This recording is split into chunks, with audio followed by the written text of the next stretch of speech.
There's a certain kind of child who grows up quietly, so quietly that many people never notice the depth of their silence. Not because they have nothing to say, but because somewhere very early in life, they learned a brutal psychological rule. My needs are too much. My feelings are inconvenient. My existence is heavy. Maybe no one ever said those words out loud. Maybe there was no harsh sentence, no angry declaration, no explosive moment. But there were sighs. There were tired eyes.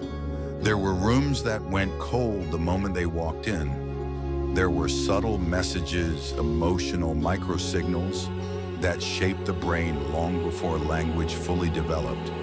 And so the child learned to shrink, to be careful, to take up less space.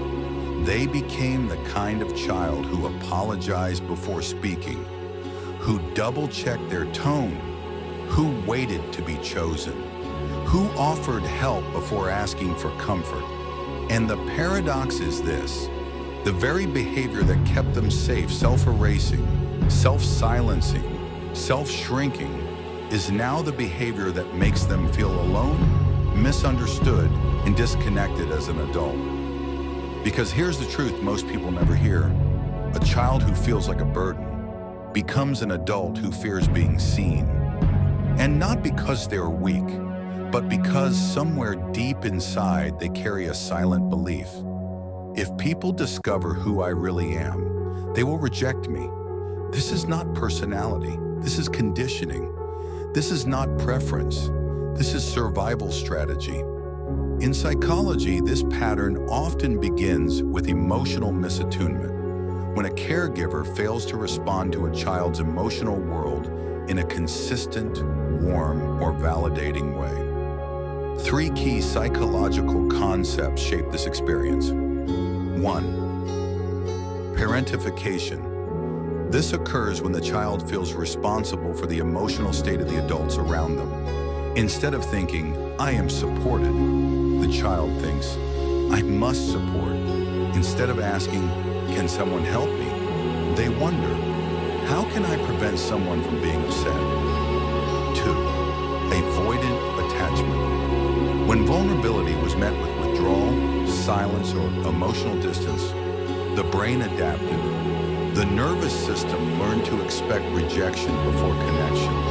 So now expressing needs feels dangerous, not because the child didn't want closeness, but because closeness was unpredictable. 3. Hypervigilance.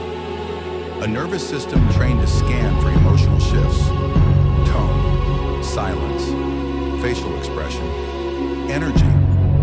It's not overthinking, it's survival thinking. The brain literally becomes wired to anticipate emotional change before it happens. Over time, this rewiring creates a painful internal rule. It's safer if I don't need anything from anyone. The emotional cost of this adaptation is enormous because the child doesn't just give up requests or emotions. They give up the right to exist openly. Carl Jung once wrote, "The greatest burden a child must bear is the unlived life of the parents."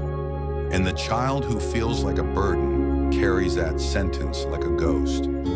They live with the fear of taking space, the fear of disappointing someone, the fear of being too much, the fear of being abandoned if they express reality.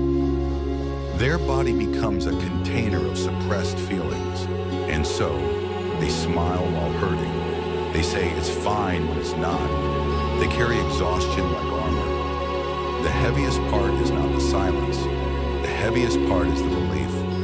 If I speak, if I feel, if I need, I might lose love. So they learn to choose belonging over authenticity, connection over expression, peace over truth. But that peace is not peace, it's emotional exile. When a child grows up believing they are a burden, they don't suddenly outgrow the belief. They carry it into adulthood quietly, invisibly, automatically. Adults with this history often overthink every message before sending it. Say sorry when what they mean is thank you. struggle to ask for help even when they're hurting, feel guilty for resting, relaxing, or slowing down. Choose emotionally unavailable partners because they expect distance. Disconnect when someone gets too close, even when they crave intimacy. They might be described as strong, independent, low, maintenance, emotionally calm. But behind that exterior is a nervous system trained to protect, not trust. And here's the important truth. These behaviors are coping strategies, not personality traits. The journey begins with naming the wound, not dismissing it. Maybe they begin to think, I wasn't too much. Maybe someone else wasn't enough. Healing isn't about becoming louder, demanding, or dramatic. Healing is about giving yourself permission to exist without apology.